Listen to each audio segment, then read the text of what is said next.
출애굽기 4장 10절에서 16절까지 있는 성경 말씀을 우리 성경과 스크린 보고 함께 합독하도록 하겠습니다. 시작.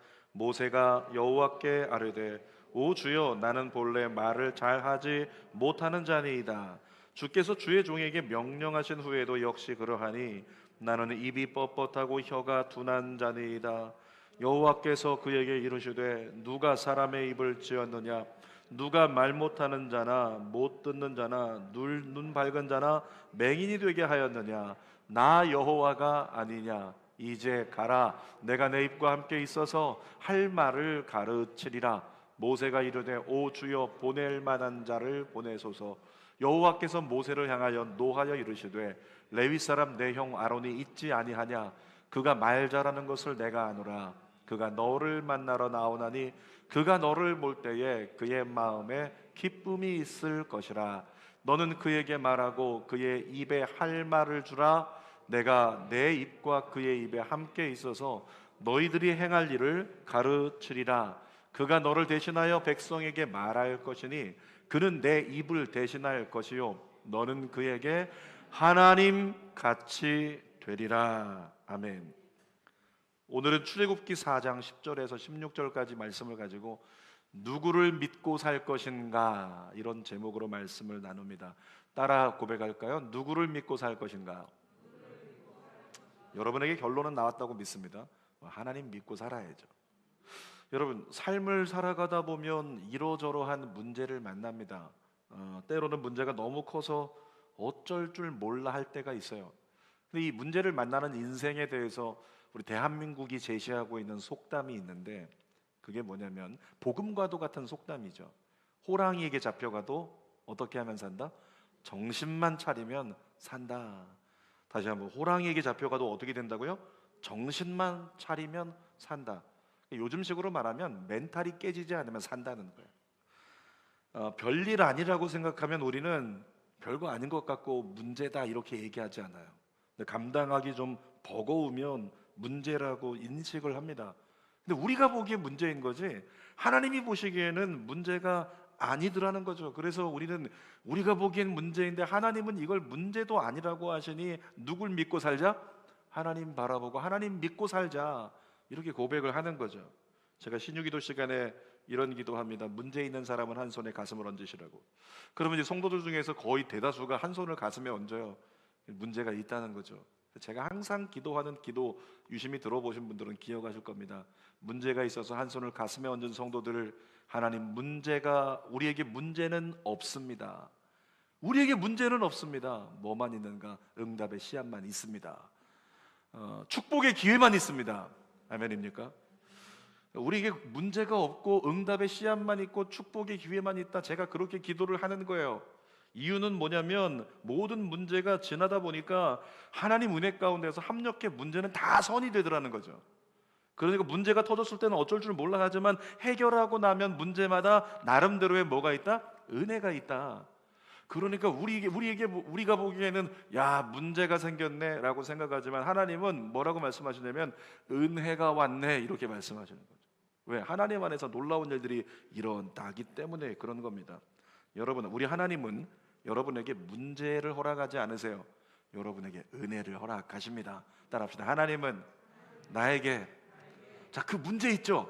우리 가정에 고민스러운 문제 한번 떠올리면서 입술은 이렇게 잘 해야 됩니다. 머리는 문제라고 생각하면서 입술은 다르게, 자, 문제를 생각하면서 따라 고백합니다. 하나님이 은혜를 주셨다. 다시 한번, 하나님이 은혜를 주셨다. 지금 한 분이 어금니를 꽉 깨무시네요. 문제를 주셨다. 저는 문제가 있을 때마다 두 가지로 반응했었어요. 예전에는 제가 할 수 있는 방법으로 문제를 해결해 보려고 그렇게 그냥 어떻게 해결해 볼까, 난 할 수 있어, 이 믿음을 가지고 내가 이제까지 해결 못한 게 없어, 그렇게 뛰어다녔다는 거죠. 많이 얘기했었지만 주는 교회가 세워질 때, 중도금 치를 때 제 방법으로 뛰어다니다 안 되니까 제가 그제서야 포기하듯이 다 내려놓고 하나님 앞에 이렇게 고백을 했습니다. 하나님, 이제는 주님밖에 없습니다. 여러분, 우리 입술에서요, 이제는 주님밖에 없습니다, 이 고백이 나오면 그 문제는 끝났다고 믿습니다.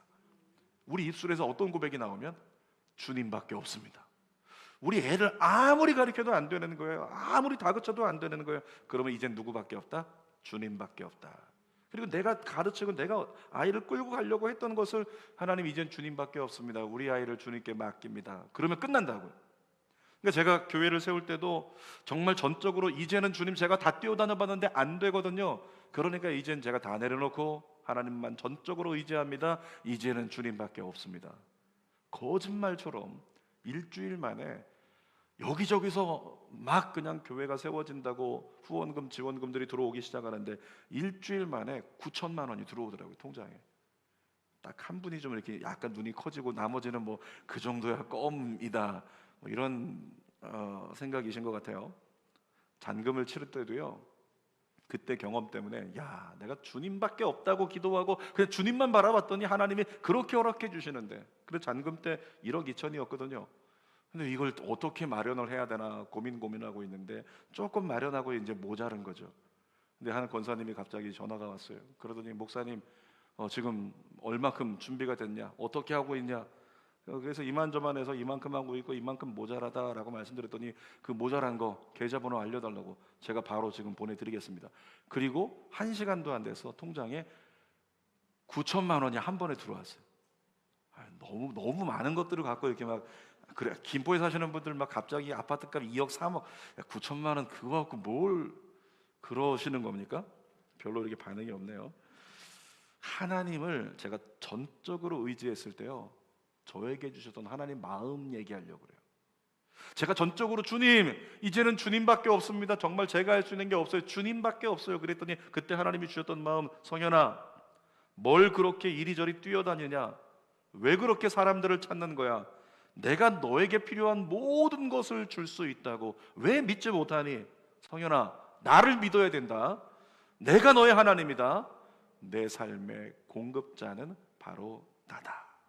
따라합시다. 우리 가정의 공급자는 하나님이시다. 그러니까 하나님으로부터 모든 것이 공급되어지니 하나님만 바라보며 주님밖에 없다가 우리 입술에서 나오면 사업도 끝, 주님밖에 없다가 우리 입술에서 나오면 자녀들의 미래도 끝. 이것이 성경의 증언이라고 하는 거잖아요. 여러분 저는 그때 이후에 경험을 통해서 감사했던 거는 주는 교회 이제까지 이끌어오면서 웬만해서는 제가 앞서지 않으려고 노력하는 영적 겸손이 훈련되었어요. 그러니까 이제는 교회에 어떤 문제들이 생긴다 할지라도 웬만해서는 제가 앞서지 않으려고 그렇게 몸을 낮춥니다. 그리고 하나님이 하실 거니까, 제게 물어보는 사람들 잠잠히 있으라, 하나님이 하실 거니까, 하나님이 역사하실 것이다. 그러면서 제가 기도하면 우리 하나님 여지없이 역사해 주시더라는 거죠. 따라합시다. 겁먹지 말고 문제를 통해 하나님을 경험하자. 다시 한번요. 겁먹지 말고 문제를 통해 하나님을 경험하자. 자, 그런 마음으로 모세를 볼게요. 첫 번째로 모세가 하나님께 부름받았을 때 어떻게 반응했는지 보겠습니다. 하나님께 모세가 야 모세야 너는 이스라엘 백성들을 출애굽시켜라, 인도해라, 그렇게 부름받았지만 여러분 그 부름에 합당할 수 있는 인물이 모세가 아니었던 거예요. 왜냐하면 모세는 나이가 많았어요. 그러니까 나이가 많아서 80세가 되니까 이제는 단어도 생각도 안 나고 육신적으로도 힘들고 어려운 때에 있었다는 거죠. 여러분 갈렙의 고백을 아시죠? 갈렙이 뭐라 그랬어요? 땅을 분배받을 때 내가 지금 85세지만 옛날이나 지금이나 내가 힘이 똑같습니다. 이것은 마음의 힘을 얘기하는 거죠. 이미 갈렙이 얘기하길 전 지금 나이가 많았지만 그런 얘기한 거거든요. 그러니까 모세가 80이라는 것은 이미 육신적으로는 굉장히 노쇠하였다라고 하는 증거인 거죠. 그러니까 모세는 지금 모세 입장에서 볼 땐 나이도 많아서 힘들고 단어도 생각이 안 나요. 거기다가 성경을 보니까 모세는 말이 어눌한 사람이었다. 근데 하나님이 모세에게 허락하신 미션이 뭐예요? 모세야 가서 뭐 해라? 선포해라. 선포 뭘로 할까요? 말로 하는 거죠. 그러니까 모세는 말해야 되는 거예요. 하나님이 모세에게 주신 미션이 말. 가서 너는 이스라엘 장로들에게 말해라. 바로 왕에게서 말해라. 말을 하라고 하는데 모세는 어떤 사람이라고요? 말이 어눌한 사람, 혀가 문제가 있는 사람, 뿐만 아니라 나이가 지금 많아서 단어가 생각이 안 나는 사람, 그게 모세였다라고 하는 거죠. 여러분 모세는 문제가 있었습니다. 자, 출애굽기 4장 10절 말씀 읽어볼게요. 모세가 여호와께 아뢰되 오 주여 나는 본래 말을 잘하지 못하는 자니이다. 나는 입이 뻣뻣하고 혀가 둔한 자니이다. 이게 뭘 얘기하냐면 모세는 선천적으로 혀에 문제가 있는 사람, 선천적으로 말에 문제가 있는 사람.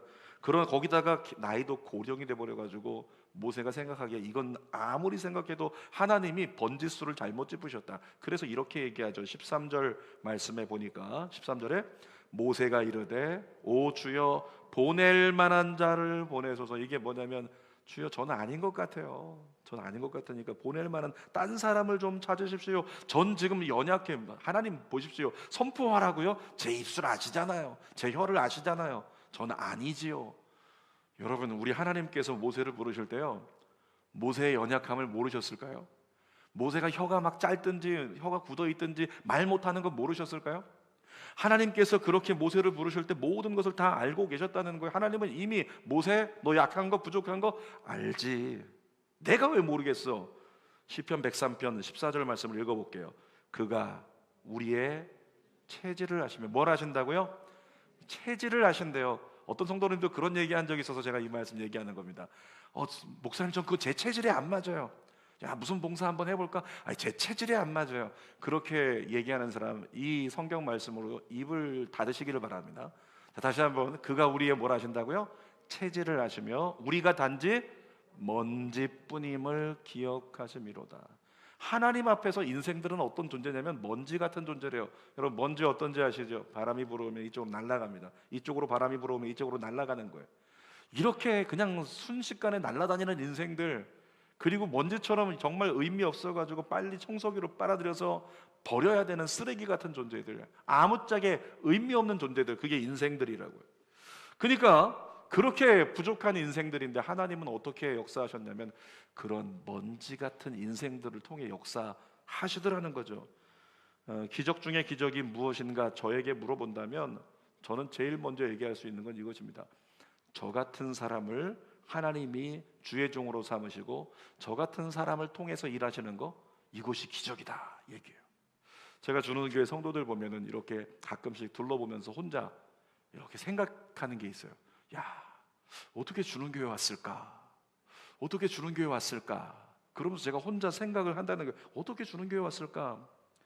그리고 어떤 분은 이런 생각을 하죠. 야, 7년 전에 봤는데 어떻게 지금까지 있을까? 이런 생각. 어떻게 아직도 있을까 주는 교회? 이런 생각. 뿐만 아니라 어떻게 내 설교가 귀에 들릴까? 그런 생각을 한다는 거죠. 근데 답은 단 한 가지밖에 없더라고요. 제가 답하는 것은 와, 역시 하나님은 기적의 하나님이네. 기적의 하나님이다. 그렇게 너무 공감하지 마세요. 그렇게 고백을 하는 거예요. 제가 지난 금요 성령 집회 끝나고 너무 은혜를 받았어요. 말씀, 찬양의 은혜도 받았겠지만 또 말씀 전하면서도 은혜가 있었겠지만 가장 은혜를 받은 건 예배 끝나고요. 예배 끝나고 바깥에서 이렇게 땀 흘리고 인사를 하려고 하는데 성도님들도 나가시고 또 왔던 청년들도 이렇게 나가고 있어요. 근데 한 청년이 저를 바라보더니, 여러분 아시죠? 마음의 거울이 얼굴이고 또 얼굴 중에서 눈이 그 사람의 진정성을 가르쳐 주잖아요. 여러분의 눈빛은 별로 진정성이 안 보입니다. 굉장히 고단해 보여요. 근데 한 친구가 예배 끝나고 나오면서 저를 보면서, 청년이었어요. 정말 진정성 있는 그 눈망울, 그 눈빛을 가지고 목사님 오늘 정말 많이 은혜 받았어요. 여러분 은혜 받았다고 해서 제가 은혜 받은 게 아니고 그 친구가 보니까 학교를 다니는데 어쨌든 뭐 인정할 수 있는 건 인정할 수 있는 거니까 서울대학교를 다니고 있고 서울대학교에서도 심리학과를 다니고 있다. 제가 심리학 공부를 해서 알거든. 진짜 힘들고 정말 짜증나고 너무 어려워요. 근데 그런 것들을 이해할 수 있는 그 공부를 한다. 주의 종들이 제일 힘들어하는 소속과의 학생들이 있어요. 청년들을 담당했을 때도 철학과 애들 굉장히 싫어합니다. 철학과 애들을 말씀으로서 감동시키기가 너무 어려워요. 철학과 애들 쉽지가 않아요. 심리학도 마찬가지인 거죠. 근데 서울대 심리학과 다니는 친구가 예배 끝나고 나서 목사님 진정성 있는 눈망울, 그걸로 정말 많이 은혜 받았어요. 그러니까 제가 속에 감동이 일어나요. 세상에 젊은이가 목사의 설교를, 성인 설교를 듣고 은혜 받는 것도 힘든데 정말 그렇게 심리학을 공부하는 친구가 은혜를 받는다? 야, 이게 기적이다. 저는 그렇게 생각을 하더라는 거죠. 여러분, 인간이 가지고 있는 가장 큰 딜레마가 있어요. 그게 뭐냐면 자기 생각을 판단의 기준으로 삼는 거예요. 자기 생각을 판단의 기준으로 삼는다는 거, 인간이. 여러분 다 그렇잖아요, 여러분 모두가. 근데 제가 제자 훈련할 때 항상 나오는 게 뭐냐면 자라고 하는 두 글자가 나와요. 자가 뭐냐라고 물어보면 저는 이제 좀 쉽게 가르치는 편입니다. 그래서 제가 이게 가르치는 거는, 제자 훈련할 때 가르치는 거는 애들도 들어도 다 깨달아요. 그래서 제가 쉽게 가르치려고. 그래서 자를 이렇게 얘기합니다. 따라합니다. 좋아, 싫어. 다시 한번. 좋아, 싫어. 우리는 모든 일상 속에서 좋아, 싫어, 좋아, 싫어, 여기에 반응하고 살아가잖아요. 근데 여러분, 좋아와 싫어를 저울질하고 있는 그것이 뭘까요? 그게 바로 자아예요. 이거 좋다, 싫다를 저울질하고 있는 것이, 그것이 바로 자아라고요. 주의 종들을 볼 때도 그런 마음 있지 않습니까? 주의 종들을 볼 때도 좋아, 싫어가 작동을 합니다. 그러다 보니까 어느 순간에 저 주의 종은 정말 좋은 종이라고 얘기해요. 저 주의 종은 조금 덜 좋은 종, 이렇게 얘기를 하죠. 무엇이? 우리의 자아가 그렇게 가늠하고 있다는 것입니다. 사실은 내가 보기에 좋은 종이 있고 내가 보기에 덜 좋은 종이 있는 것뿐이에요. 하나님 편에서 보면 이렇게 쓰시는 종이 있고 저렇게 쓰시는 종이 있을 뿐이라는 거죠. 여러분, 날마다 삶의 영역에서 좋아 싫어를 가르는 자아를 극복하지 못하면 예수님의 제자로서 합당하지 않다. 예수님 말씀하셨어요. 자, 마태복음 16장 24절 볼까요? 예수께서 제자들에게 이르시되 누구든지 나를 따라오려거든 큰 소리로 자기를 부인하고, 뭐라고요? 자기를 부인하고 자기 십자가를 지고 나를 따라야 된다, 이렇게 말씀하세요. 교회 봉사할 때요, 좋아 싫어 이걸로 봉사를 가르지 마세요. 내가 좋아 싫어 이걸로 봉사를 가르는 게 아닙니다. 주님이 나에게 원하시는가, 이것이 가늠의 기준이 돼야 한다는 것이죠. 성경의 인물 중에서 요나 아시죠? 요나에게 하나님 말씀하셨어요. 요나야, 니느웨 가서 복음을 전해.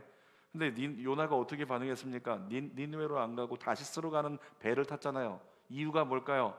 요나는 니느웨가 싫었기 때문에. 요나는 니느웨로 가는 게 싫었기 때문에. 자, 보십시다. 요나가 왜 하나님 말씀에 불순종해서 다시스로 갔냐면 요나 안에 있는 자아가 꿈틀댄 거예요. 요나 안에 있는 좋아 싫어 이 자아가 꿈틀대 가지고 하나님 니느웨로 가라고 하셨지만 난 니느웨로 가기 싫거든, 난 다시스로 가는 배를 탈 거야.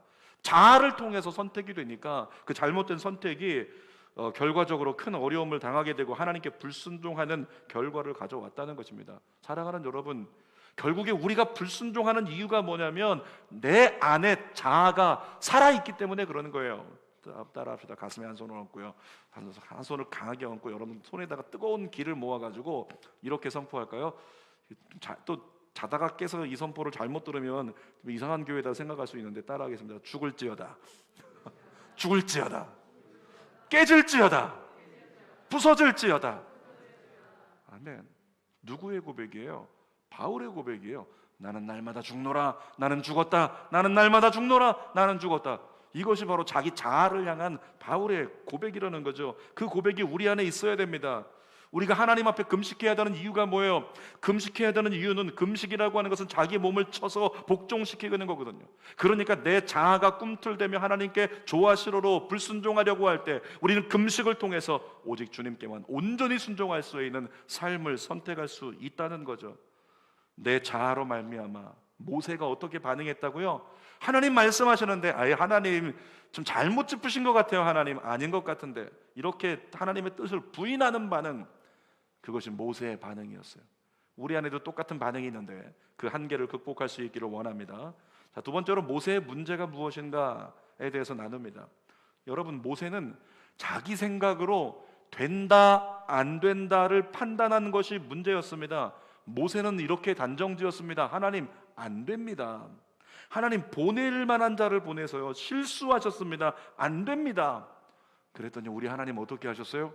성경을 보니까 말이 연약하다고 핑계대는 모세에게 말 가장 잘하는 말의 은사가 있는 아론을 동역자로 붙여주시잖아요. 그러니까 모세는 이제 그때부터 시작해서 어떻게 사역을 했냐면 이런 겁니다. 우리 그림을 그려보면 모세가 하나님의 명령을 받아요. 하나님 말씀하셨어요. 모세야, 백성들에게 선포해, 여호와를 경외하라고. 그럼 모세가 아론에게 찾아갑니다. 아론에게 얘기하는 거죠.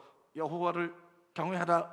예를 들어서 이렇게 얘기했다고 생각하면, 그러면 아론은 그걸 듣고 나가서 백성들에게 여호와를 경외하라 이렇게 얘기하는 거죠. 모세가 또 말씀을 들어요. 자, 진군이다 이렇게 얘기하면 아론이 진군이다. 이게 모세와 아론이에요. 그러니까 모세는 말이 어눌해가지고 말로 하면 사람들이 좀 이렇게 웃는, 좀 가만히 있으면 괜찮아 보이는 사람 있잖아요. 근데 말만 하면 좀 이상해 보이는 사람, 좀 말하니까 좀 가벼워 보이네, 겉으로 볼 땐 좀 뭔가 웅장해 보였는데, 그런 것과 비슷하게 모세는 말만 하면 정말 옆에서 보기에는 우스울 만한 말이 지금 아이 같고 부족했다는 거죠. 그런데 아론은 우렁찬 소리로 이야기를 전했다는 거예요. 여러분, 모세에게 문제는 뭐였냐면 자기가 판단하고 자기가 안 된다고 까미 아니라고 생각했던 거, 그것이 모세에게는 문제처럼 여겨진 건데, 여러분, 문제에 대한 저와 여러분의 인식이 바뀌어야 기도가 바뀝니다. 따라합시다. 인식이 바뀌어야 기도가 바뀐다. 하나님, 이런 문제가 있습니다. 모세가 어떻게 했어요? 저는 할 수 없습니다. 이 명령을 거두시고 보낼 만한 자를 보내세요. 여러분, 이런 사람은 부정적 인식을 가지고 있는 사람이에요. 그러니까 기도가, 하나님 저는 안 되니까, 다른 번지수 잘못 짚었으니까 딴 사람 세우세요, 딴 사람 보내세요, 이렇게 되는 거죠. 근데 긍정적 인식을 가지고 있는 사람은 어떻게 기도하는가? 하나님께서 명령을 받았지만 나에게 문제가 있어요, 부족해서. 그러면 기도합니다. 하나님, 저에게 이런 문제가 있습니다. 감당할 수 있도록 그러나 도와주십시오. 돕는 자를 붙여주십시오. 여러분, 그래서 그리스도인은 부정의 인식을 가진 사람은 자꾸 뒤로 물러나. 목사님, 하나님 안 됩니다, 저 아닌 것 같아요. 자꾸 뒤로 물러나려고 그래요. 근데 그리스도인에게 합당한 건 뒤로 물러나지 마라. 뒤로 물러나는 게 너희에게 합당하지 않아. 사도 바울이 아주 강력하게 외쳤어요. 히브리서 10장 38절 읽어볼까요? 시작. 나의 의인은 믿음으로 말미암아 살리라. 또한 뒤로 물러가면 내 마음이 그를 기뻐하지 아니하리라 하셨느니라. 여러분, 예수님 안에서 안 된다고 말하지 마세요. 예수님 안에서 무엇이 주어지면 그거 안 됩니다, 저 못합니다, 이것이 아니라 차라리 하나님, 정말 주님의 뜻입니까? 주님의 뜻이라면 도와주십시오. 이렇게 기도하면서 주님께 물어봐야죠. 저희 후배 목사 교회가 지금 세운 지 3년 됐는데, 처음 세울 때 이제 만나서 제 이야기를 듣고 싶다 그래서 갔더니 제가 조언을 해주는데 들으면서 이제 약간 이렇게 좀 여유 있게 웃는 거예요. 아이, 그쯤 나도 할 수 있지 뭐. 그런 거 나도 할 수 있지. 그러면서 주는 교회가 무슨 비교 상대도 아닌데 주는 교회는 얼만큼 성장이 빨랐나요? 6개월에 몇 명 모였고 1년에 몇 명 모였죠? 그 이야기를 들으면서 목사님 기다리세요, 제가 그 기록을 깨겠습니다, 갈아치겠습니다, 이런 얘기하니 저는 와서 좀 조언해달라고 갔다가 그 얘기를 듣는데 배알이 막 꼬여가지고 한 대 때려주고 올까? 그 생각을 하겠죠. 근데 여러분, 제가 그 목사님에게 나중에 계속적으로 조언을 해주는데 그 교회와 주는 교회를 비교해 볼게요. 주는 교회를 자랑하려고 하는 것은 아니니까 오해 마시길 바라고요. 그 목사님이 교회 학교가 없어요. 그래서 제가 얘기했습니다. 빨리 교회 학교부터 세워라, 유치부부터 세워야 돼. 그랬더니 얘기합니다. 공간이 없어요, 목사님. 자, 공간이 없다고 말하고 가만히 있는 거예요. 그래서 제가 얘기했습니다. 공간이 없다고 말하지 말고 공간을 열어달라고 기도하고 어디든지 찾아라. 왜? 주는 교회가 그랬거든요. 주는 교회 처음 세울 때 세우자마자 며칠 만에 아무래도 유치부가 빨리 있어야 되겠다라는 생각을 해서, 왜냐하면 이 동네 보니까 엄마들이 대부분 다 유모차 끌고 다니시는 분들이 계세요. 물론 그 유모차 끌고 다니던 분들이 지금 한 7, 8년 지나서 지금은 이제 애들이 다 커버렸죠.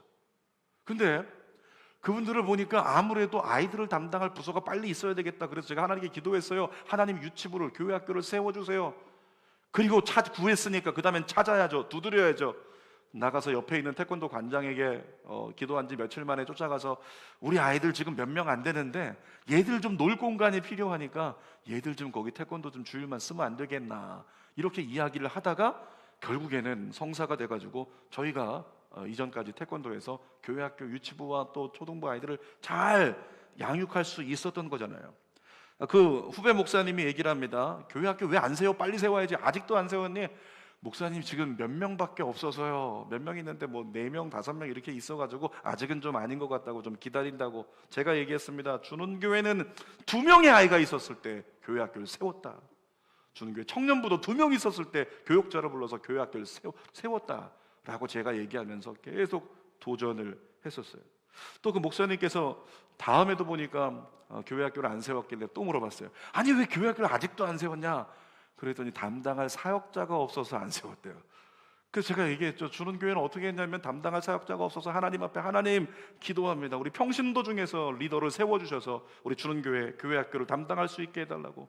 그래서 주는 교회 초창기에는 평신도들이 다 부서를 맡아가지고 간사들로 세워져서 주는 교회 학교의 기반을 세웠잖아요. 여러분 어떤 차이가 있는지 아시겠습니까? 수동적인 그리스도인과 능동적인 그리스도인이 차이가 있어요. 여러분을 평가하려는 건 아니고요. 가정에서 예배드리시는 분들, 자, 어떻게 수동적인 그리스도인과 능동적인 그리스도인이 다른가? 수동적인 그리스도인은 이렇게 반응합니다. 코로나19 때문에 교회 못 나와서 힘들어요. 그러면서 힘들다고만 해요. 그런데 능동적인 그리스도인은 하나님, 코로나19 때문에 교회 못 나가지만 제가 있는 곳이 교회가 되게 해주세요 라고 기도하면서 주님을 갈망하고 붙든다는 거죠. 수동적인 그리스도인은 하나님, 코로나19 때문에 제 신앙이 바닥이 되었습니다. 이 한탄에 머물러 있지만, 능동적인 그리스도인은 하나님, 코로나19 때문에 제 신앙이 밑바닥을 쳤지만 이 밑바닥에서부터 다윗이 경험했던 그 광야처럼 다시금 하나님의 놀라운 임재를 경험하는 믿음의 전성기가 열리게 하여 주옵소서. 이런 기도가 나와야 된다는 거예요. 근데 이제껏 코로나19 때문에 가정에 갇혀 있어서 교회 못 나와서 힘들고 신앙이 바닥이 되었고 이렇게 이야기하신 분들 중에서 그렇게 한 걸음 나가서 믿음의 전성기가 되게 해달라, 제가 있는 곳이 교회가 되게 해달라, 이런 기도했다는 얘기를 아직까지 못 들었다는 거죠. 모세는요 부르심을 받았지만 리더로 이끌 수 있는 능력이 없었습니다. 그러니까 모세는 능력이 없어요. 근데 우리 하나님은 어땠을까요? 하나님은 이미 모세를 가장 위대한 지도자로 쓰시려고 준비하셨어요. 성경 볼까요? 출애굽기 4장 16절 시작. 그가 너를 대신하여 너는 그에게 하나님같이 되리라. 다시 한번, 너는 그에게 하나님같이 되리라. 하나님같이 되리라. 이런 기도 한번 해보고 싶지 않으세요? 하나님, 제가 제 남편에게 하나님 같은 자가 되게 해주세요. 그런 기도도 해볼 만하겠죠. 여러분 성경에 보니까 모세를 향해서 단 한 번, 사람 중에서 사람이 하나님같이 되리라고 일컬음 받은 사람이 모세밖에 없어요. 모세는 지금 나이가 80이어서 단어도 생각이 안 나고 말도 어눌하니까 말로 선포하는 이 일을 할 수 없다가 답이었는데, 근데 하나님은 모세, 내가 너를 하나님 같은 자가 되게 할 거야, 이런 음성을 들은 모세였다라고 하는 거죠. 자기 연약함이 문제라고 생각한 모세에게 하나님은 연약한 그대로 모세를 어떻게 쓰시는지를 성경을 통해서 우리에게 보여주시잖아요. 여러분, 하나님이 하나님 되신 이유가 바로 그것입니다. 우리 힘으로 안 되는 것을 하나님은 되게 만들어 주십니다. 그래서 우리는 누구를 믿고 살자? 하나님 믿고 살아야죠. 하나님 믿고 살면 저와 여러분의 삶 가운데 내 힘으로 안 되는 것을 모세를 통해 역사하신 것처럼 그런 일들이 여러분에게, 여러분 자녀들에게 일어나게 될 줄 믿습니다. 자, 세 번째로 모세에게 주신 사명을 볼게요. 모세에게 주신 사명을요, 간단히 말하면 그냥 딱 한 가지밖에 없습니다. 모세가 할 일은 하나밖에 없어요. 15절 함께 읽어볼까요? 너는 그에게 말하고 그의 입에 할 말을 주라. 내가 내 입에 그의 입에 함께 있어서 너희들이 행할 일을 가르치리라. 성경을 뜯어보세요. 너는 그에게 뭐 하래요? 말하래요. 그가 누군데요? 아론. 모세가 할 일은 아론에게 말하는 것만 있었어요. 아론의 입에 해야 될 말이 무엇인지만 넣어주는 것만 있었어요. 그러니까 이런 겁니다. 모세의 사명은요 아주 간단했어요. 모세는 하나님께서 야 모세야 가자고 얘기해. 그러면 아론에게 가서 아론 가재 이러면 돼요. 그럼 아론이 가서 이스라엘 백성들을 향해서 자 진군이다 그럼 끝나는 거예요. 그러니까 모세는 하나님께서 모세야 멈추라고 명령해. 그럼 모세가 가서 하나님이 멈추라고 하셔. 그러면 아론이 가서 멈춰라 이러면 끝나는 거예요. 그러니까 모세가 할 일은 굉장히 간단한 거예요. 하나님이 가르쳐 주시는 말씀을 아론에게 전달만 하면 되는 거, 이게 모세였어요. 엄청난 연설도 필요 없어요. 설득할 필요도 없습니다. 그냥 아론을 쓰실 하나님을 믿고 아론에게 말만 하면 되는 거예요. 그러면 나머지는 아론이 알아서 다 한 거죠. 이것이 출애굽이에요. 저는 목사로서 설교 잘하고 싶습니다. 진짜 은혜로운 동네는요, 이랬을 때 우리 목사님 설교 잘해요 그러고 막 일어나죠. 그런 반응이, 코로나가 사람들을 망가뜨려 놨어요. 목사로서 설교 잘하고 싶고요, 주는 교회 성도들에게 더 좋은 꼴을 먹이고 싶어요. 그리고 제가 휴거 얘기했잖아요. 근데 주는 교회 본당에서 예배드리다가 휴거를 받는데 우리 성도들 중에 3분의 1은 데려감을 얻고 3분의 1이 버려둠을 당했다니까요. 그 버려둠을 당한 사람들이 늘 마음에 걸려서, 그 어떤 분들은 이런 거 자꾸 물어보죠. 그때 전 어디 있었나요? 올라갔나요? 밑에 있었나요? 이런 거 물어보지 말고 그냥 지금 좀 깨어 있으라고, 그냥 그렇게 물어보는 자체가 혹시 밑에 있는 거 아니니? 이렇게 생각할 수 있잖아요. 여러분, 휴거 꿈에 올리워가지 못하고 그 낙오자처럼 되어 있던 그들, 하나님, 제가 제 말씀을 통해, 제 예배를 통해서, 제가 혹시 설교를 통해 그들을 변화시킬 수 있다면 그들이 하나님 나라 커트라인에 들어갈 수 있도록 주님 인도하여 주옵소서. 그러니까 설교를 준비할 때마다 주의 종의 설교를 통해서 성도들의 삶이 변혁될 수 있는 이것을 갈망한다는 거죠. 그리고 주님께 기도하는 거예요. 하나님, 제가 준비한 이 말씀을 통해 성도들이 변화되게 해주세요. 그때 하나님의 대답은 딱 한 가지였습니다. 진짜 그렇게 되길 원해? 설교를 통해 막 성도들이 막 뒤집어졌으면 좋겠어? 그러면 이것만 하면 돼. 내 말만 전해. 하나님은 내 말만 전해. 이것만 얘기하시더라. 내 말만 전하면 된다. 네가 끼어들지 않으면 돼. 이렇게 말씀하시는 거죠. 여러분, 사람을 얻으려면 어떻게 해야 될까요? 사람들이 듣기 좋아하는 말을 해야 돼요. 만약에 주의 종인 제가 여러분 앞에서, 여러분 하나님의 심판이 있습니다, 만약에 제가 예레미야가 돼가지고, 예레미야는 심판의 선지자거든요. 하나님의 심판이 있습니다, 영화나 깨어나라, 하나님의 심판이 있습니다, 석선아, 막 이렇게 보세요. 제가 맨날 심판만 얘기한다고 생각해 보세요. 그러면 당장에 이제 몇몇 사람이 저를 찾아오겠죠. 목양실 그때 한번 딱 찾아와가지고, 목사님 다른 설교 좀 해주면 안 돼요? 소망 설교 해주면 안 되나요? 요즘 우리 희망이 필요한 거 아시잖아요. 희망 설교하면 안 되잖아요. 잘 된다고 얘기해 주면 안 되나요? 이런 얘기들이 실제 있다는 거예요. 근데 사람을 얻으려면 사람들이 듣기 좋아하는 말을 해야 되는데, 사람을 얻기 위해서 사탕발림하는 건 하나님께 합당하지 않다는 거죠. 갈라디아서 1장 10절 읽어볼까요? 이제 내가 사람들에게 좋게 하랴, 하나님께 좋게 하랴, 사람들에게 기쁨을 구하랴. 내가 지금까지 사람들의 기쁨을 구하였다면 그리스도의 종이 아니니라. 은퇴하시는 원로 목사님이 계셨는데, 그 목사님이 후배들을 위해서요, 한 말씀만 남겨주세요 그랬더니 딱 한 말씀을 남기셨어요. 이렇게 얘기합니다. 설교자는 반드시 성언 운반자가 되어야 합니다. 이런 말씀을 남기셨어요. 성언 운반자. 여러분, 이게 뭐냐면, 성언 운반자는 성경에 기록된 말씀을 그대로 운반하는 사람. 그러니까 설교자는 하나님 말씀을 자기라는 그릇에 담아서 성도들에게 이렇게 운반해 주는 사람이에요. 그게 설교자다라고 말씀을 하시더라고요. 그러니까 주는 교회 성도들을 제가 믿음 안에 가장 잘 이끌 수 있는 방법이 뭐냐면, 하나님 말씀 잘 받아서 여러분들에게 그것을 잘 전달해 주기만 하면 되는 거. 그러니까 모세하고 사명이 비슷한 거예요. 모세 사명이 그랬어요. 하나님 말씀 잘 받아서 자기가 할 수 있는 수준으로, 아론 들어, 하나님이 이렇게 말씀하셨어, 그리고 전달만 해 주면 되는 거죠. 사랑하는 여러분, 여러분들은 어떨까요? 하나님이 여러분을 누구라고 부르셨어요? 마태복음 5장에 보니까 여러분을 향해서 빛과 소금이라고 말씀하셨어요. 너희는 세상의 빛이라고 말씀하셨어요. 세상 가운데 예수 그리스도를 나타내는 사명을 받은 사람들, 여러분들이잖아요. 어떻게 하면 될까요? 이렇게 생각합니다. 모세처럼 하면 된다고. 모세처럼 그냥 내 생각과 내 판단 내려놓고 내가 개입하지 않으면 돼요. 그냥 기도하고 하나님이 말씀하시는 대로 그 말씀만 전하고, 하나님이 가르쳐 주신 대로 그 삶을 살고, 하나님이 가르쳐 주신 성경의 메시지에 그것을 근거해서 내 입의 말을 이야기하기 시작하고, 우리는 예수 믿는 사람으로 그것만 하면 되는 거예요.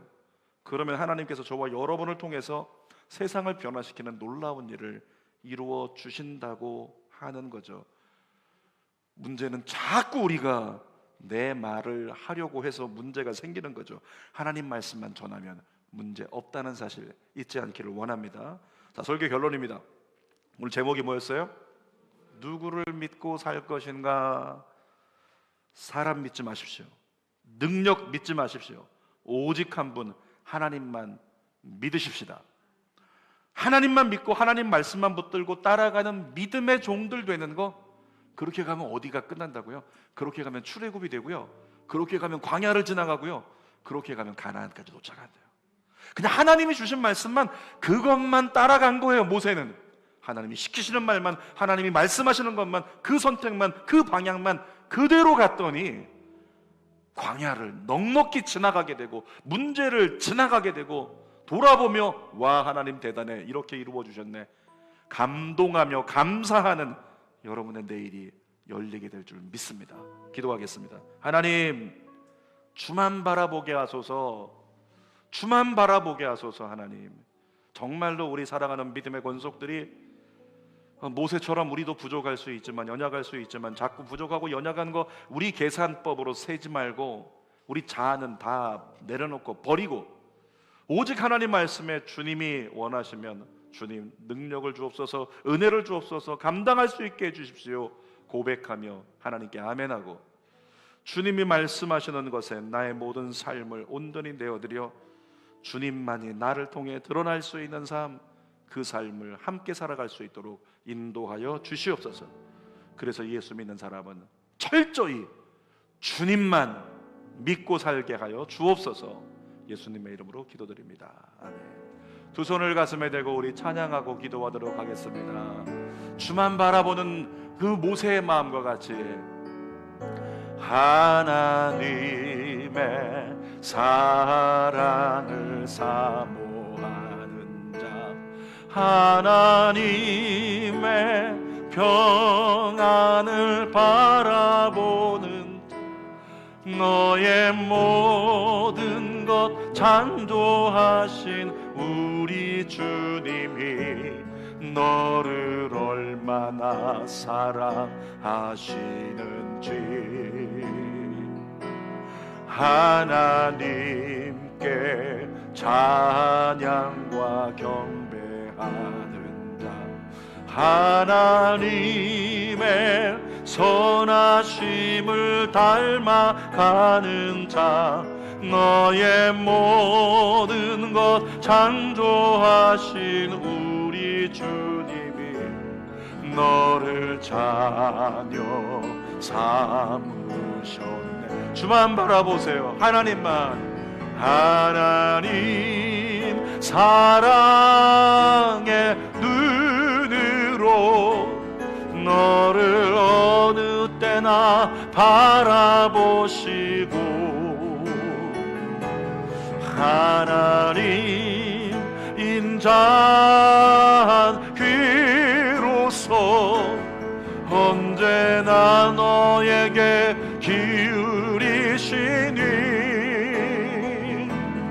어둠에 밝은 빛을 비춰주시고 너의 작은 시름에도 응답하시니 너는 어느 곳에 있든지 주를 향하고 주만 바라볼 주밖에 없다는 고백 가지고 하나님 사랑해, 하나님 사랑의 눈으로 너를 어느 때나 바라보시고 하나님 인자한 귀로서 언제나 너에게 기울이시니 어둠에 밝은 빛을 비춰주시고 너의 작은 신음에도 응답하시니 너는 어느 곳에 있든지 주를 향하고 주만